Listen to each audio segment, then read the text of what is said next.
It was good to get a win on Saturday night. As I mentioned after the game, it was just a gritty performance by our young men. I think everyone understands the struggles that we've had in terms of injuries and having to overcome that, particularly offensively in the receiving corps, and then defensively up in the front, and then it kind of creeped into the secondary a little bit too.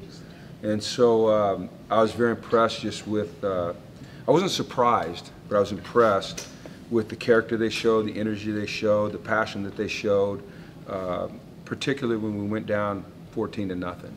When you're coming off of two tough road losses against two really good opponents, and you're struggling, and you go down 14-0, that's the time when you look for teams to fold. And I just give our young men tremendous credit for continuing to play with great energy and enthusiasm and passion, and continuing to pull for each other and believe. And those are all positives that you can build on. Hopefully this week, we'll get a couple guys back on defense that can help us. A couple guys will be a little bit more healthy that did play, so they can, play maybe a little more effectively and a little bit more free. But I was impressed with those guys. And this is an exciting week. Obviously, it's a rivalry game. But for us, it's got to always be about just continuing to try to make improvement and play our best, do what we're supposed to do to get ready to be physically, mentally, and emotionally ready to go at 5:14 on Saturday night, and keeping the focus on the things that we can control, which is our preparation, our attitude, our effort, our mindset, and that's what we'll do. So it's exciting though. Would you say, Coach, that this has been one of the craziest years in your coaching career? In terms of overcoming injuries, yes, it has been. I've had a couple like this, but not many. Not many. Yeah, it's a challenge, and I'm not one that wants to ever blame anything on injuries, but there's a reason one guy's a starter and one guy's a backup, and one guy's supposed to be a redshirt freshman, and one's not. It's because there's levels of ability that start to present themselves at different periods in their career, and so it makes it a challenge. But I'm also one that loves a challenge. I think it always brings out the very best in us, and I think it's bringing out the very best in our young men. And so I think it's a great life lesson for all of them. It's not fun, but it's a great life lesson. Did Josh come out okay that game? Besides the bloodied nose, and and our offensive line did a tremendous job again, and we recognize them as a team today, as a group, and they've done a good job protecting him. But we know how Josh is Josh doesn't like to concede a play. He doesn't like to give up. He actually pulled the ball on a couple of those zone reads and scrambled for 6 inches, and I think that he took a hit to the face on the face mask that time. But he's like all our guys. They got grit, and I applaud him for that. Devon's thumb, is he making progress there? He is. Saturday night, had we had to play someone other than Josh, it would not have been able to be Devon. He was not able to grip the football yet. But the swelling has gone down, the pain is subsiding.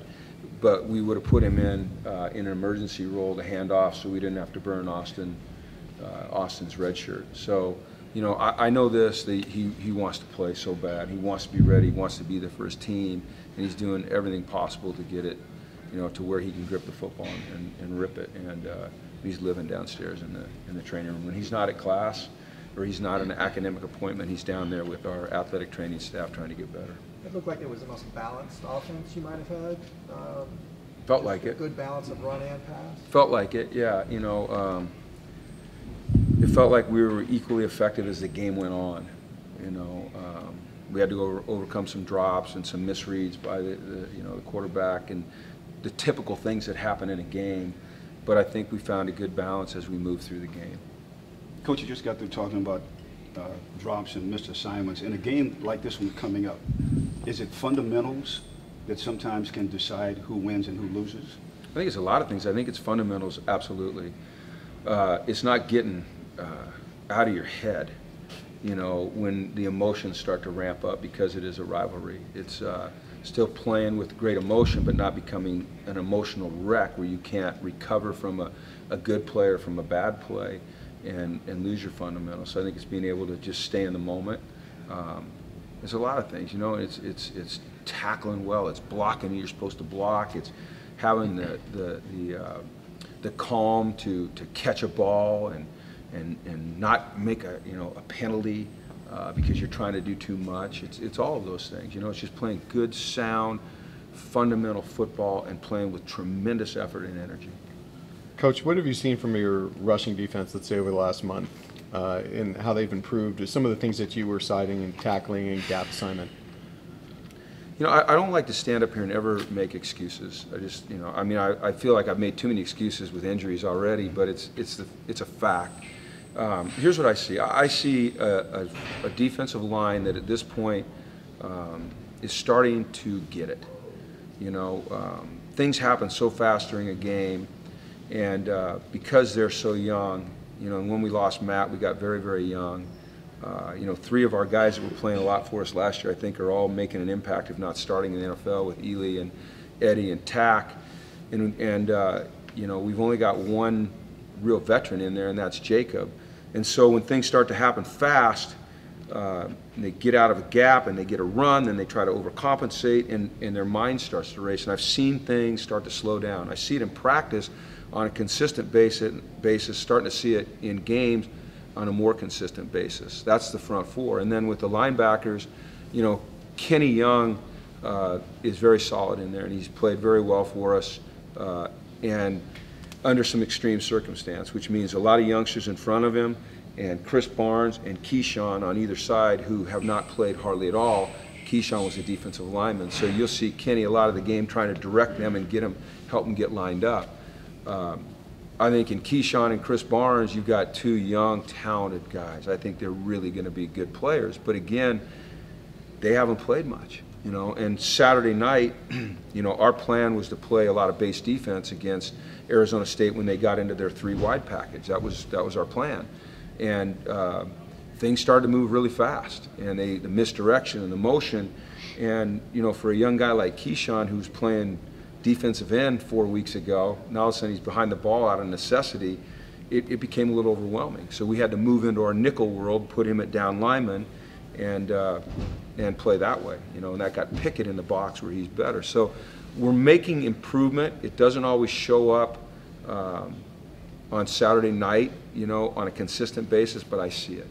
I also love the way Mossy came in and tackled. We've seen too many open field tackles missed that turn into 50-yard gains. And even though they had some holes in there because we weren't exactly right, Mossy was coming up with pick and they were making tackles. So it was a 12-yarder instead of a 55-yarder. So that was important. But we're going to just keep working at it and get better. You were really complimentary to Sam Darnold after last year's game. Mm-hmm. How have you seen his game evolve this year?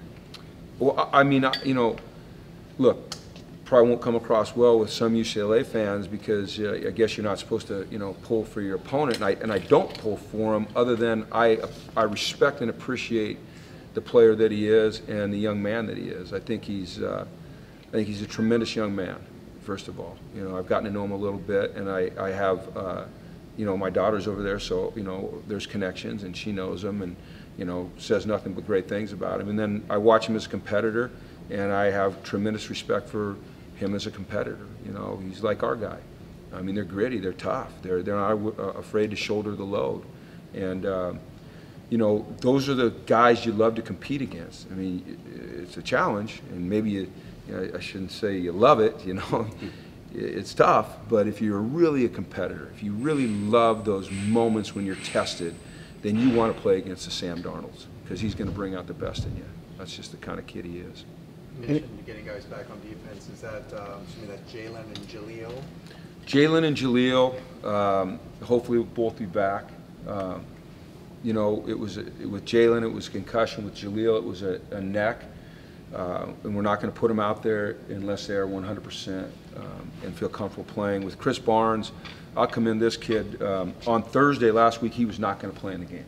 He was not going to play. He has asthma. He had an infection. He had a drip. He was having trouble catching his breath, breathing. He didn't even come to practice, but was able to have a conversation with Chris and his mom and his dad, and kind of the medication they gave him settled things down. He went out and he ended up playing 97 plays. and he could hardly breathe at times, you know, so he's going to be a week further into the recovery process from that, so I think he'll be better. Coach, would you say this is the most complete team you've played this year so far? It's the most complete team we're going to play this week. You know, I'd have to go back and rack my memory. Stanford was good. Obviously, Washington was good. You know, I think the thing that certainly makes these guys so special is they've got tremendous skill position guys. They're solid up front. They've got a running back that, you know, he reminds you of just the great USC running backs of the past. And they've got a quarterback that's gritty, tough, and competitive. You know, defensively they fly around. You know, they play with a lot of energy. They're very talented, and on special teams they're as solid as can be. And they come into this game, I'm sure, with a tremendous amount of confidence. They just won the Pac-12 South. They're, you know, riding a little streak here. They're 15-point favorites. They're getting to play at home. You know, they're playing a beat-up and banged-up UCLA defense that struggled against the run, and they've run the ball well. So I'm sure they're, you know, they're feeling really good about themselves, and they should be. Sounds like something that would go in your pregame speech about all the odds against you and how you can and want to overcome those. You know, like Jimbo, what I try to do is just focus on us. You know, when I talk to our players, it's always about let's get better. You know, let's not worry about somebody else's psyche or their situation, because we can't control it. Let's focus on the things that we control, and that's, you brought it up earlier, fundamentals and effort and attitude and energy, you know, and accountability and those types of things, and that's what we're trying to build.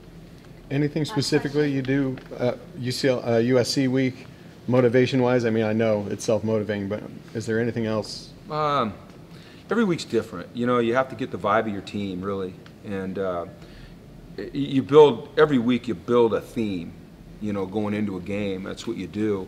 And it sometimes, you know, it's like the river. I mean, sometimes varies as you go through the week. But, you know, this is a game where I think you have to be careful that you get them primed just exactly right, but not too much.